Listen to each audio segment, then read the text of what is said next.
Hello mga guys, ito na naman tayo. It's another um, parang vlogging na naman ulit ba to o information. Ngayon, nandito na yun, November 1. November 1, wala kaming pasok. So, it's a Friday, wala kaming pasok. So, Saturday, walang pasok. And, eto, pinapahinga ko yung katawan ko, grabe. Sobrang grabe ang kahirap nung ano. So, hindi mo masasabi talagang ang grabe. Ayun, kung papahinga ako is because grabe yung ano, pagbubuhat ko ng isda. Diyos ko po.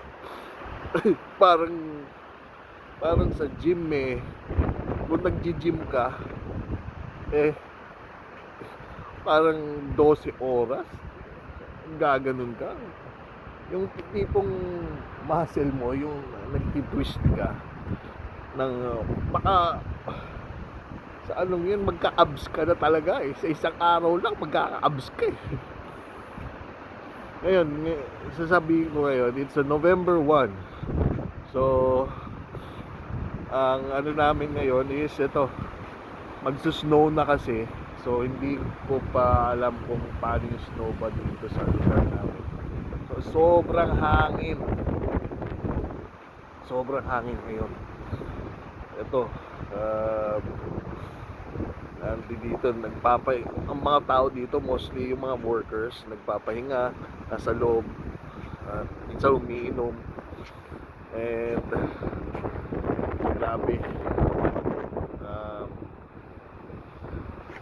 masasabi ko is wala na akong masabi. At kung sakaling pupunta kayo dito sa fish factory, maano nyo, mag-expect na kayong first thing is condition yung katawan nyo. Talagang mentally, kaysa pa mentally, dapat focus na kayo. Kasi yung bibigay sa inyo na work is sobra in first kung hindi kayo sanay.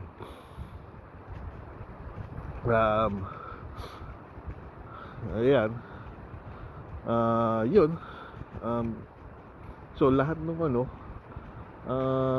mga workers dito mostly tulog, bahay. Ay, tulog, syempre sa bahay. Syempre tulog, trabaho, konting excitement lang, minsan nagiinom.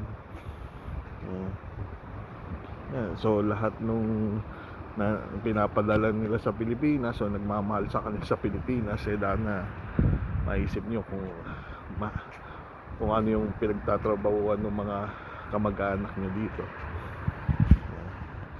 So hinihintay ko na lang yung snow, hindi ko alam kung kailan.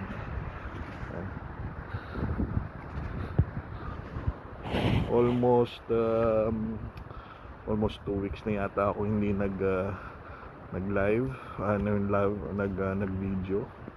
So bibili ako sa tindahan ngayon ng kung anong kakainin, chichiryahin. At may nag-imbita sa akin yung batch ko dun sa isang sa amin. Sabi raw nagiinom raw sila dun, kaya titignan ko. Anyway, tignan natin. Salamat.